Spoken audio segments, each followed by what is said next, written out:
The main event, Jared Cannonier, Jack Hermansson. Huge fight in the 185-pound division. Let's say hello now to the Joker himself, one of the breakout stars of 2019, Jack, the Joker, Hermansson, I should say. Jack, how are you?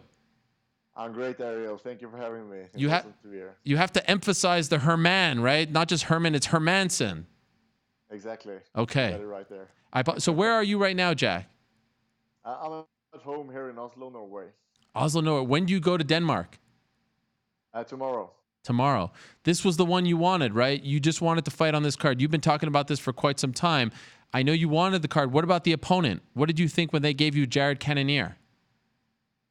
He wasn't my pick, you know. I tried so hard to get Kelvin Gastelum, and I know that the UFC really tried to engage him and really make him to take the fight, but he said that he's not ready for this date, so he couldn't make it happen. So I just asked who's next in line, and they said Jared Cannonier, and I said, all right, you know, I want to be fighting here at home. I want to be fighting in my backyard and to be the main event in Copenhagen. So yeah, I got to roll with it, and that's the situation. But for sure, I could have been happier with the opponent. Were you aware of what Jared has been doing? Like, has he been somewhat on your radar, or once you were offered him, Yeah. did you have to go look him up? No, I knew who he was, and I knew that he was coming from behind, you know, with a lot of hype, and he's been looking great here in middleweight. So I was suspecting that they were gonna offer me him. To the best of your knowledge, did they actually go to Kelvin and offer him this, and he said no? Yep. Oh, wow.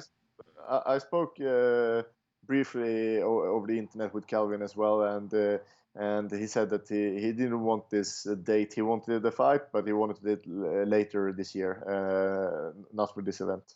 Okay, so you actually like you DM'd with him or something? You It was an open conversation.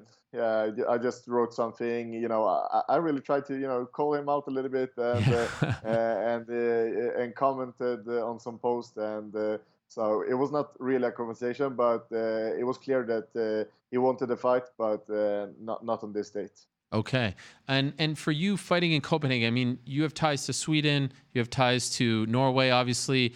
Why did it mean so much to you to fight in Denmark? Just to be close at home, you know, almost every fight I need to travel far, and you know, it's the enemy territory. So it's a nice feeling to be fighting close to home, where friends, family, and fans is gonna be able to see me live.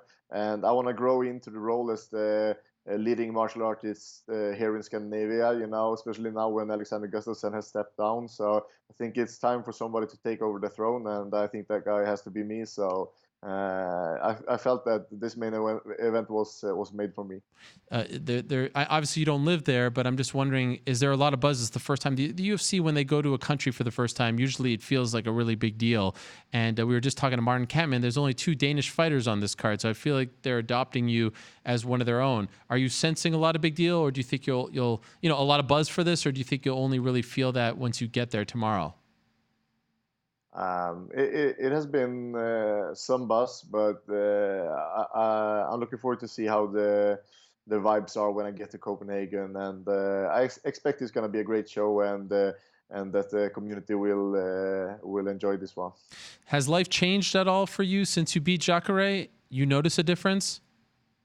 Yeah, I do. It's a little bit more, you know, yeah, people are recognizing you. You get a little bit more media attention and so on. But my life looks pretty much the same. You know, I'm training twice a day and eating and sleeping, and that's about what I do. So yeah, I don't see too much. I don't know if you saw this interview that Jacare did recently with MMAfighting.com, but he talked about, dealing with depression after the loss and being very emotional afterwards. Did you read that? And if so, how do you react to that, knowing that like it was because of your fight? Not that you have anything to feel bad about or feel guilty about, but just that he was reacting, to something that happened in a fight that you were involved in. Do you have any sort of reaction to that? You know, I can relate to that, and I really felt with Jacare after the fight. I can really understand that he was really, really close to the ultimate goal, and he has been in the game for such a long time, and he was so close to get that title shot. And then I'm coming from somewhere and destroys that. So I really feel with him and understand his feelings. So, but on the other side, yeah, you gotta do what you gotta do in this game. So you can't show mercy when it's time to fight. You say that you can relate to him. What do you mean by that? I've been in similar experiences. I remember after my loss to Thiago Santos, where I really felt like, yeah, I felt like shit afterwards. And when I got home, I was in a state that I probably never have been in other situations. I felt super empty. I could look into a wall for several hours without moving, without being able to think. A type of emptiness, and that has to be some kind of depression. So I can relate to that feeling after a loss Wow. like that. How did you snap out of that? It was hard because I felt like the only way I could snap out of it was to get back to training and to continue to grow. But I was injured after the fight, so it really took some time before I could train properly again, and that really held me back. So it was like 6 months later, I was able to train properly again, and then I started to feel a little bit better. So yeah, to get back in there with new goals and get back in training, I think that's the best medicine. And I see that Jacare is going up a weight class and has a new fight, so yeah, I'm happy for him. And interestingly enough, since that fight, you have not lost. And so I'm wondering if that feeling that you experienced afterwards fuels you. Like that is part of your motivation for not losing, for not feeling that again. Do you think about that a lot? Has it stuck with you? Um, what I did after that fight was that I got a mental coach. Ah, So since that fight, I got a mental coach, and I learned to both to be better prepared before my fights. But should a thing like that happen, then I'm prepared for that as well. So I really feel much more comfortable now going out there, and I feel like I'm able to perform closer to my abilities after working with him. So I can really recommend that to everybody that's struggling with pre-fight nerves or depressions after fights. So mental coaches is great if you can find a good one. do you still work with him? Yeah, I do. I just had a meeting with him like 1 hour ago. Wow. And like this last meeting before the fight, what are you working on? We're talking about preparations for the fight week and making sure that I put all the stressful things away, that everything is prepared for me to go as smooth as possible, the things that I'm going to be thinking about on fight week, and visualization and so on. So I want to be as prepared as I can for the week ahead and what's coming.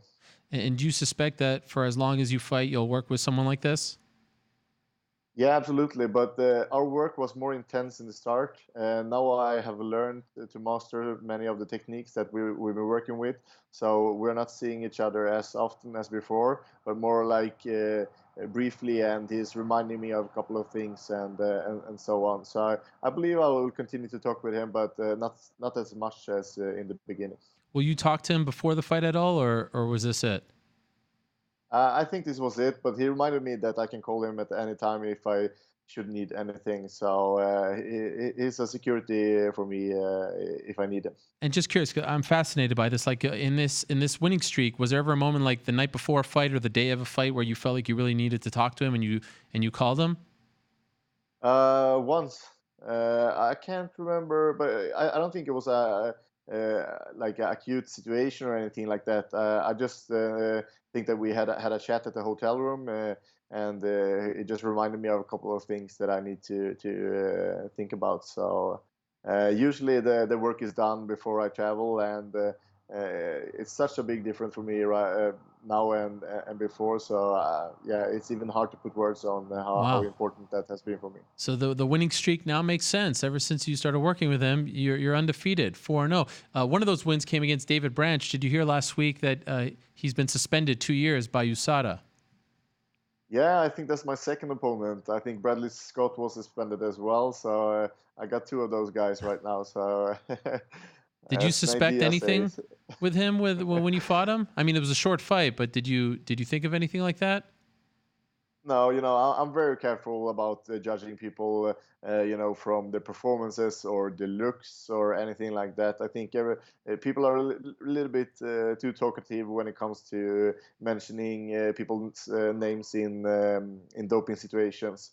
So I'm very careful with that. You should not take anything from anyone that, especially if they hasn't proved guilty in any test or so. So right now, 185 is very interesting because Paulo Costa, had that big win against Yoel Romero back in August, and you're having this fight so close to the middleweight title fight, which is in a week from your fight, October 5th. Costa says he's flying out there, says that he's been, invited. I know you think that if you went on Saturday, you should get the next fight. What do you think? Do you think it's going to be Costa first, and you're probably going to have to fight someone else?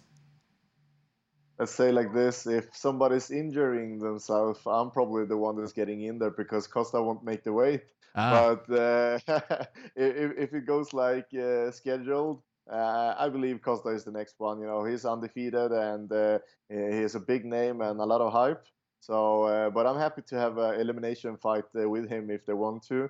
If not, then I will wait for my turn. But I know that I will fight for the title eventually, and but definitely it's me or Costa for the next title shot if I beat Cannonier. are you saying that you're going to fly to Australia after your fight in Denmark to be a standby fighter? Is that what you want? Just if the UFC would ask me to. Okay, they haven't though, right? Nah. Okay. This time next year, have you fought or will be on the verge of fighting for the UFC title? Yeah, for sure. That's in my mind. That's my goal and that's my vision. Next year, I'm gonna be the UFC champion, and I think it's realistic to think that in the end of next year there will be a possibility. So yeah, that's in my mind. All right. Well, the next step is Saturday against Jared Cannonier. By the way, congratulations. I think you recently signed a new contract with UFC, correct? Yeah, that's correct. Thank Well you very done. much. Yes, well done. So a lot of exciting things for Jack the Joker Hermansson. And they continue Absolutely, Saturday yes. on ESPN Plus against Jared Cannonier, main event in the first ever event in Denmark. Thank you so much for doing this before you fly out, Jack. I really appreciate it. And all the best to you on Saturday. Thank you so much, Ariel. Speak to you soon. Hello, everyone. It's Ariel Helwani. I just came here to thank you for watching our ESPN YouTube channel. It's the best. You know what else is the best? The ESPN app. You can get highlights, analysis, all that stuff and more. And if you want premium content and live streaming sports, there's only one place for all of that. It's ESPN Plus.